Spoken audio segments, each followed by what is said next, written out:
जय श्री राम। प्रिय मित्रों, श्री रामचरितमानस का दोहा संख्या 51 से 60 तक पठन करने जा रहा हूँ। आप लोग ध्यानपूर्वक श्रवण कीजिएगा। ओम तुलसीदासाय नमः, ओम वाल्मीकाय नमः, ओम गौरीपते नमः, ओम श्री सपत्नीकाय लक्ष्मणाय नमः, ओम श्री सपत्नीकाय शत्रुघ्नाय नमः, ओम श्री सपत्नीकाय भरताय नमः, ओम श्री हनुमते नमः। विष्णु जो सुर हित नर तनुधारी, सो सर्वज्ञ जथा त्रिपुरारी, खोजई सो की अज्ञ इव नारी, ज्ञान धाम श्रीपति असुरारी। देवताओं के हित के लिए मनुष्य शरीर धारण करने वाले जो विष्णु भगवान हैं, वे भी शिव जी की ही भांति सर्वज्ञ हैं। वे ज्ञान के भंडार, लक्ष्मीपति और असुरों के शत्रु भगवान विष्णु क्या अज्ञानी की तरह स्त्री को खोजेंगे। शंभु गिरा पुनि मृषा न होई, शिव सर्वज्ञ जान सब कोई, अस संशय मन भयउ अपारा, होई न हृदय प्रबोध प्रचारा। फिर शिव जी के वचन भी झूठे नहीं हो सकते। सब कोई जानते हैं कि शिव जी सर्वज्ञ हैं। सती के मन में इस प्रकार का अपार संदेह उठ खड़ा हुआ। किसी तरह भी उनके हृदय में ज्ञान का प्रादुर्भाव नहीं होता था। यद्यपि प्रगट न कहूँ भवानी, हर अंतर जामी सब जानी, सुनहि सती तव नारी सुभाऊ, संशय असन धरिय उरकाऊ। यद्यप भवानी जी ने प्रकट कुछ नहीं कहा, पर अंतर्यामी शिव जी सब जान गए। वे बोले, हे सती सुनो, तुम्हारा स्त्री स्वभाव है, ऐसा संदेह मन में कभी न रखना चाहिए। जासु कथा कुंभज ऋषि गाई, भगति जासु मैं मुनि ही सुनाई, सोई मम इष्ट देव रघुबीरा, सेवत जाहि सदा मुनि धीरा। जिनकी कथा का अगस्त ऋषि ने गान किया और जिनकी भक्ति मैंने मुनि को सुनाई, ये वही मेरे इष्ट देव श्री रघुवर जी हैं, जिनकी सेवा ज्ञानी मुनि सदा किया करते हैं। मुनि धीर जोगी सिद्ध संतत, बिमल मन जहि ध्यावहि, कही नेत निगम पुराण आगम, जासु कीरति गावहि। सोई राम व्यापक ब्रह्म, भुवन निकाय पति माया धनी, अवतरेऊ अपने भगत हित, निज तंत्र नित रघुकुल मणि। ज्ञानी मुनि योगी और सिद्ध निरंतर निर्मल चित्त से जिनका ध्यान करते हैं तथा वेद पुराण और शास्त्र नेत नेत कहकर जिनकी कीर्ति गाते हैं, उन्हीं सर्वव्यापक समस्त ब्रह्मांडों के स्वामी मायापति नित्य परम स्वतंत्र ब्रह्मरूप भगवान श्री राम जी ने अपने भक्तों के हित के लिए अपनी इच्छा से रघुकुल के मणि रूप में अवतार लिया। लागन उर उपदेशु, जतपि कहूँ शिव बार बहु, बोले बिहसि महेशु, हरि माया बलु जान जिया। यद्यप शिव जी ने बहुत बार समझाया, फिर भी सती जी के हृदय में उनका उपदेश नहीं बैठा। तब महादेव जी ने मन में भगवान की माया का बल जानकर मुस्कुराते हुए बोले, जो तुम्हारे मन अति संदेहु, तो किन जाई परीक्षा लेहूँ, तब लगी बैठ अहूँ बट छाही, जब लगी तुम अहूँ मोहि पाही। जो तुम्हारे मन में बहुत संदेह है, तो तुम जाकर परीक्षा क्यों नहीं लेती। जब तक तुम मेरे पास लौट आओगी, तब तक मैं इस बड़ की छाह में बैठा हूँ। जैसे जाई मोह भ्रम भारी, करहूँ सो जतनु विवेक विचारी, चली सती शिव आय सुपाई, करहि विचारु करो का भाई। जिसका तुम्हारा यह अज्ञान जनित भारी भ्रम दूर हो, भली भांत विवेक के द्वारा सोच समझकर तुम वही करना। शिव जी की आज्ञा पाकर सती चली और मन में सोचने लगी कि भाई क्या करूं, कैसे परीक्षा लूं। यहाँ शंभु असमन अनुमाना, दक्ष सुता कहूँ नहीं कल्याणा, मोरहु कहे न संशय जाहि, विधि विपरीत भलाई नाही। इधर शिव जी ने मन में ऐसा अनुमान किया कि दक्ष कन्या सती का कल्याण नहीं है। जब मेरे समझाने में भी संदेह दूर नहीं होता, तब अर्थात मालूम होता है विधाता ही उल्टे हैं, अब सती का कुशल नहीं। होई हैं सोई जो राम रचि राखा, को करि तर्क बढ़ावे शाखा, अस कहीं लगे जपन हरि नामा, गई सती जह प्रभु सुख धामा। जो कुछ राम ने रच रखा है वही होगा, तर्क करके कौन शाखा अर्थात विस्तार बढ़ावे। अर्थात मन में ऐसा कहकर शिव जी भगवान श्री हरि का नाम जपने लगे और सती जी वहाँ गई और सुख के धाम प्रभु श्री रामचंद्र जी थे, जहाँ पर सुख के धाम प्रभु श्री रामचंद्र जी थे। पुनि पुनि हृदय विचारु करी, धरि सीता कर रूप, आगे होई चली पंथ तेहि, जहीं आवत नर भूप। सती बार बार मन में विचार कर सीता जी का रूप धारण करके उस मार्ग की ओर आगे होकर चली, जिससे अर्थात सती जी के विचारानुसार मनुष्यों के राजा रामचंद्र जी आ रहे थे।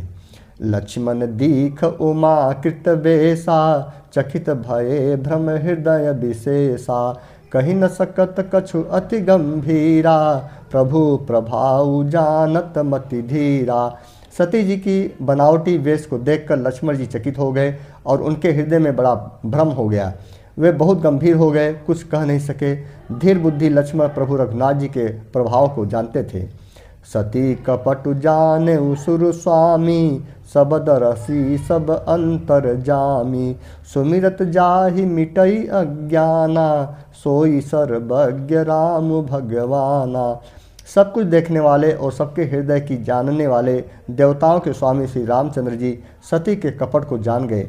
जिनके स्मरण मात्र से अज्ञान का नाश हो जाता है, वही सर्वज्ञ भगवान श्री रामचंद्र जी हैं। सती किन्ह चहतहु दुराऊं, देखहु नारी स्वभाव प्रभाऊं, निज माया बलु हृदय बखानी, बोले बिहसी राम मृदुबानी। स्त्री स्वभाव का असर तो देखो कि वहाँ उन सर्वज्ञ भगवान के सामने भी सती जी छिपाव करना चाहती हैं।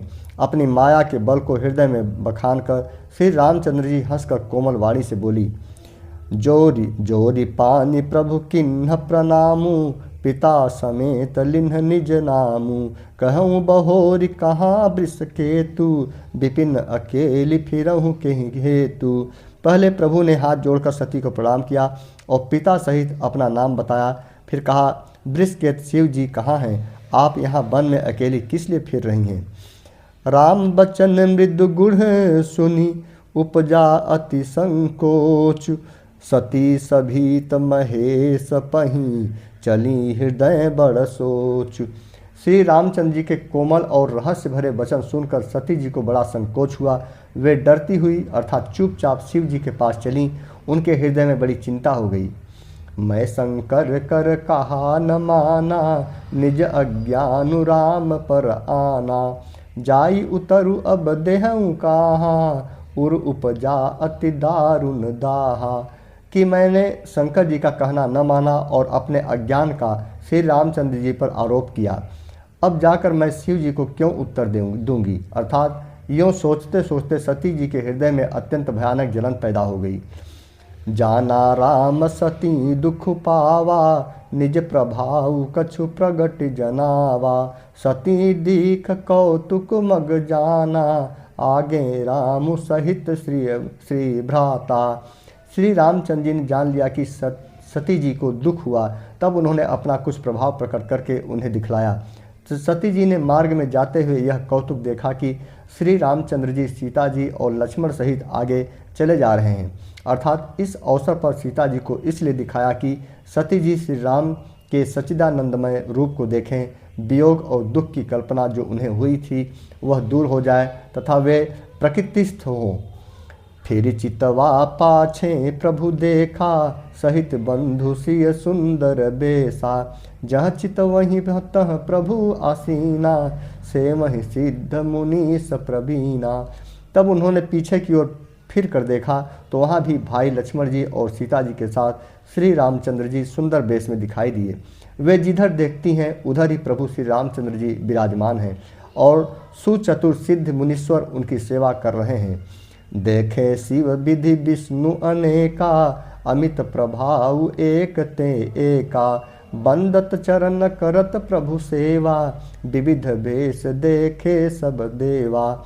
सती जी ने अनेक शिव ब्रह्मा और विष्णु देखे जो एक से एक बढ़कर असीम प्रभाव वाले थे, और उन्होंने देखा कि भांति भांति के भेष धारण किए सभी देवता श्री रामचंद्र जी की चरण वंदना और सेवा कर रहे हैं। सती विधात्री इंदिरा, देखी अमित अनूप, जहीं जहीं बेस आजाद सुर, तहीं तहीं तनयन रूप। उन्होंने अनगिनत अनुपम सती ब्राह्मणी और लक्ष्मी देखी। जिस जिस रूप में ब्रह्मा आदि देवता थे उसी के अनुकूल रूप में उनकी ये सब शक्तियाँ भी थीं। देखे जह तह रघुपति जेते, सतिघ्न सहित सकल सुर तेते, जीव चराचर जो संसारा, देखे सकल अनेक प्रकारा। सती जी ने जहाँ तहाँ जितने रघुनाथ जी देखे शक्तियों सहित वहाँ उतने ही सारे देवताओं को भी देखा। संसार में जो चराचर जीव हैं वे भी अनेक प्रकार से सब देखें।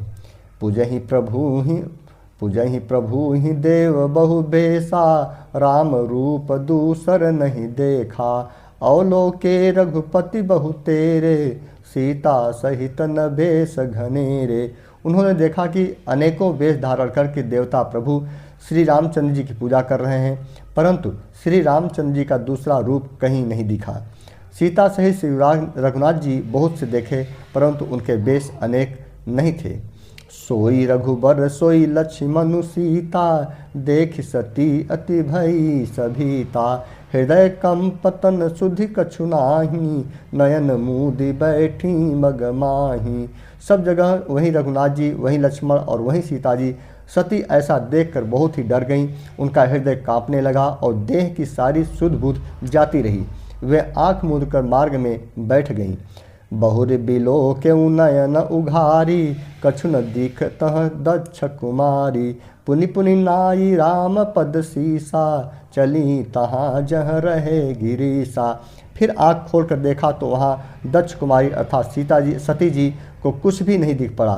तब वे बार बार श्री रामचंद्र जी के चरणों में सिर नवाकर वहाँ चली जहाँ श्री शिव जी थे। गई समीप महेश तब, हंस पूछी कुशलात, लिन्ह परीक्षा कवन विधि, कहूँ सत्य सब बात। जब पास पहुँची तब श्री शिव जी ने हंसकर कुशल प्रश्न करके कहा कि तुमने राम जी की किस प्रकार परीक्षा ली, सारी बात सच सच कहो। सती समूझी रघुबीर प्रभाऊ, भय बस शिव सन किन्ह दुराऊ, कछु न परीक्षा लिन्ह गोसाई, किन्ह प्रणाम तुम्हारी नाई। सती जी ने श्री रघुनाथ जी के प्रभाव को समझकर डर के मारे शिव जी से छिपाव किया और कहा, हे स्वामी, मैंने कुछ भी परीक्षा नहीं ली, वहाँ जाकर आपकी ही तरफ प्रणाम किया।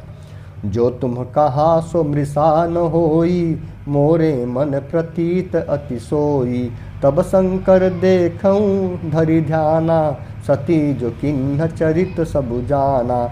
आपने जो कहा वह झूठ नहीं हो सकता, मेरे मन में यह बड़ा पूरा विश्वास है। तब शिव जी ने ध्यान करके देखा और सती जी ने जो चरित्र किया था सब जान लिया। बहुरी राम मायहि सिरुनावा, प्रेर सती जहि झूठ कहावा, हरि इच्छा भावी बलवाना, हृदय विचारत शंभु सुजाना। फिर श्री रामचंद्र जी की माया को सिर नवाया, जिसने प्रेरणा करके सती के मुंह से भी झूठ कहला दिया। सुजान शिव जी ने मन में विचार किया कि हरि की इच्छा रूपी भावी प्रबल है। सती किन्ह सीता कर बेसा, शिव उर भयउ विषाद विशेषा, जौ अब करऊँ सती सन प्रीति, मिटई भगति पथु होई अनीति। सती जी ने सीता जी का वेश धारण किया। यह जानकर शिव जी के हृदय में बड़ा विषाद हुआ। उन्होंने सोचा कि यदि मैं अब सती से प्रीत करता हूँ तो भक्ति मार्ग लुप्त हो जाता है और बड़ा अन्याय होता है। परम पुनित न जाई तजी, किए प्रेम बड़ पाप, प्रगट न कहत महेशु कछु, हृदय अधिक संताप। सती परम पवित्र हैं, इसलिए इन्हें छोड़ते भी नहीं बनता और प्रेम करने में बड़ा पाप है। प्रकट करके महादेव जी ने कुछ भी नहीं कहते, परंतु उनके हृदय में बड़ा संताप है। तब शंकर प्रभु पद सिरु नावा, सुमिरत राम हृदय यस आवा। एहि तन सतहि भेटि मोहि नाही, शिव संकल्पु किन्ह मन माही। तब शिव जी ने प्रभु श्री रामचंद्र जी के चरण कमलों में सिर नवाया और श्री राम जी का स्मरण करते ही उनके मन में यह आया कि सती के इस शरीर से मेरी पति पत्नी रूप में भेंट नहीं हो सकती। और शिव जी ने अपने मन में यह संकल्प कर लिया। अस विचारि शंकर मति धीरा, चले भवन सुमिरत रघुबीरा। चलत गगन भय गिरा सुहाई, जय महेश भली भगति दृढ़ाई। स्थिर बुद्धि शंकर जी ऐसा विचार कर श्री रघुनाथ जी का स्मरण करते हुए अपने घर अर्थात कैलाश को चले गए। चलते समय सुंदर आकाशवाणी हुई कि हे महेश, आपकी जय हो, आपने भक्ति की अच्छी दृढ़ता की। असपन तुम बीनु करई को आनी आना, राम भगत समरथ भगवाना। सुनि नभ गिरा सती उर सोचा, पूछा शिव ही समेत सकोचा। आपको छोड़कर दूसरा कौन ऐसी प्रतिज्ञा कर सकता है? आप श्री रामचंद्र जी के भक्त हैं, समर्थ हैं और भगवान हैं। इस आकाशवाणी को सुनकर सती जी के मन में चिंता हुई और उन्होंने सकुचाते हुए शिव जी से पूछा, किन्ह कवन पन कहूँ कृपाला, सत्य धाम प्रभु दीन दयाला। यद्यपि सती पूछा बहु भांति, तदपि न कहूँ त्रिपुर आराती। हे कृपालु, कहिए आपने कौन सी प्रतिज्ञा की है? हे प्रभु, आप सत्य के धाम और दीन दयालु हैं। यद्यपि सती जी ने बहुत प्रकार से पूछा, परंतु त्रिपुरारी शिव जी ने कुछ न कहा। सती हृदय अनुमान किए, सब जाने सर्वज्ञ। किन्ह कपटमय संभूषण, नारी सहज जड़ अज्ञ। सती जी ने हृदय में अनुमान किया कि सर्वज्ञ शिव जी सब जान गए हैं। मैंने शिव जी से कपट किया। स्त्री स्वभाव से ही मूर्ख और बेसमझ होती हैं। जल पय सरिस बिकाई देखहूँ, प्रीत किरीत भली। बिलग होई रसु जाई, कपट खटाई परत पुनी। प्रीत की सुंदर रीत देखिए कि जल भी दूध के साथ मिलकर दूध के समान भाव बिकता है, परंतु फिर कपट रूपी खटाई पड़ते ही पानी अलग हो जाता है, दूध फट जाता है और स्वाद अर्थात प्रेम जाता रहता है। हृदय सोच समुझत निज करनी, चिंता अमित जाई नहीं बरनी। कृपा सिंधु शिव परम अगाधा, प्रगट न कहूँ मोर अपराधा। अपनी करनी को याद करके सती जी के हृदय में इतना सोच है और इतनी अपार चिंता है कि जिसका वर्णन नहीं किया जा सकता। उन्होंने समझ लिया कि शिव जी के कृपा के परम अथाह सागर हैं, इससे प्रकट में उन्होंने मेरा अपराध नहीं कहा। शंकर रूख अवलोकि भवानी, प्रभु मोहि तजऊ हृदय अकुलानी। निज अघ समुझि न कछु कहीं जाई, तपई अवा इव उर अधिकाई।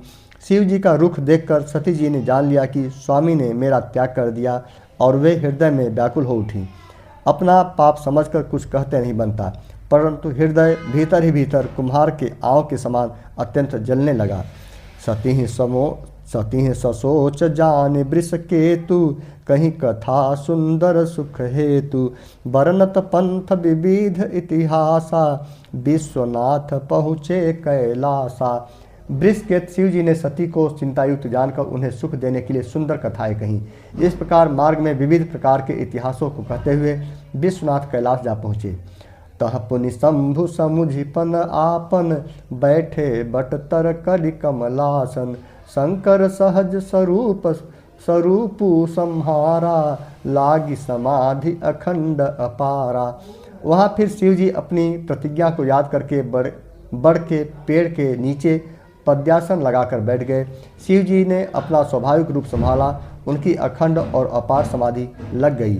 सती बसहि कैलाश तब, अधिक सोच मन माही। परम न को जान कछु, जुग सम दिवस सिराही। तब सती जी कैलाश पर रहने लगी। उनके मन में बड़ा दुख था, इस रहस्य को कोई कुछ भी नहीं जानता था। उनका एक एक दिन युग के समान बीत रहा था। नित नव सोचु सती उर भारा, कब जय हूँ दुख सागर पारा। मैं जो किन्ह रघुपति अपमाना, पुनिपति बचन मृषा करि जाना। सती जी के हृदय में नित्य नया और भारी सोच हो रहा था कि मैं इस दुख समुद्र के पार कब जाऊंगी। मैंने जो श्री रघुनाथ जी का अपमान किया और फिर पति के वचनों को झूठ जाना, सो फल मोहि विधाता दिन्हा, जो कछु उचित रहा सोई किन्हा। अब विधि अस बुझिय नहीं तोई, तोही शंकर विमुख जियावसि मोही। उसका फल विधाता ने मुझको दिया है, जो उचित था वही किया, परंतु हे विधाता अब तुझे यह उचित नहीं है, जो शंकर से विमुख होने पर भी मुझे जिला रहा है। कही न जाय कछु हृदय गलानी, मन महु राम ही सुमिर सयानी। जो प्रभु दीन दयालु कहावा, आरती हरन वेद जसु गावा। सती जी के हृदय की ग्लान कुछ कही नहीं जाती। बुद्धिमती सती जी ने मन में श्री रामचंद्र जी का स्मरण किया और कहा, हे प्रभु, यदि आप दीन दयालु कहलाते हैं और वेदों ने आपका यह यश गाया है कि आप दुखों को हरने वाले हैं, तो मैं विनय करऊँ कर जोरी, छुटऊँ बेगी देह यह मोरी। जो मोरे शिव चरण सनेहूँ, मन क्रम बचन सत्य व्रत एहूँ। तो मैं हाथ जोड़कर विनती करती हूँ कि मेरी यह देह जल्दी छूट जाए। यदि मेरा शिव जी के चरणों में प्रेम है और मेरा यह प्रेम का व्रत मन वचन और कर्म अर्थात आचरण से सत्य है, तो सब दरस सुनिय प्रभु, करऊँ सो बेगी उपाय। होई मरनु जहीं बिनहि श्रम, दुसह विपत्ति बिहाय। तो हे सर्वदर्शी प्रभु, सुनिए और शीघ्र वह उपाय कीजिए जिससे मेरा स्मरण हो और बिना ही परिश्रम यह अर्थात पति परित्याग रूपी असह्य विपत्ति दूर हो जाए। यही विधि दुखित प्रजेश कुमारी, अकथनीय दारुण दुख भारी। बीते संबत सहत 87, तज समाधि शंभु अविनाशी। दक्ष सुता सती जी इस प्रकार बहुत दुखित थी। उनको इतना दारुण दुख था कि जिसका वर्णन नहीं किया जा सकता। 87,000 वर्ष बीत जाने पर अविनाशी शिव जी ने समाधि खोली। राम नाम शिव सुमिरन लागे, जाने सती जगत पति जागे। जाई शंभु पद बंदनु किन्हा, सन्मुख शंकर आसन दिन्हा। शिव जी राम नाम का स्मरण करने लगे। तब सती जी ने जाना कि अब जगत के स्वामी शिव जी जागे। उन्होंने जाकर शिव जी के चरणों में प्रणाम किया। शिव जी ने उनको बैठने के लिए सामने आसन दिया। लगे कहन हरि कथा रसाला, दक्ष प्रजेश भये तहि काला। देखा विधि विचार सब लायक, दक्ष किन्ह प्रजापति नायक। शिव जी भगवान हरि की रसमयी कथाएं कहने लगे। उसी समय दक्ष प्रजापति हुए। ब्रह्मा जी ने सब प्रकार से योग्य देखकर समझकर दक्ष को प्रजापतियों का नायक बना दिया। बड़ अधिकार दक्ष जब पावा, अत अभिमान हृदय तब आवा। नहीं को अस जन्मा जग माही, प्रभुता पाई जाहि मद नाही। जब दक्ष ने इतना बड़ा अधिकार पाया तब उनके हृदय में अत्यंत अभिमान आ गया। जगत में ऐसा कोई नहीं पैदा हुआ जिसको प्रभुता पाकर मद न हो। दक्ष लिए मुनि बोली सब, कारण लगे बड़ जाग। नेवते सादर सकल सुर, जे पावत मख भाग। दक्ष ने सब मुनियों को बुला लिया और वे बड़ा यज्ञ करने लगे जो देवता यज्ञ का भाग पाते हैं। दक्ष ने उन सबको आदर सहित निमंत्रित किया। जय श्री राम। 61 दोहा से अगले कड़ी में आप लोगों के सामने लेकर आऊँगा और उम्मीद करता हूँ कि ये सीरीज हमारा आप लोगों को पसंद आएगा, क्योंकि YouTube पर आप लोगों को चौपाई या दोहा तो मिलता है लेकिन अर्थ के साथ में जल्दी नहीं मिलता। इसलिए जो है कि अर्थ के साथ में आप लोगों के सामने ये दोहा चौपाई और अर्थ पेश कर रहा हूँ। जय श्री राम।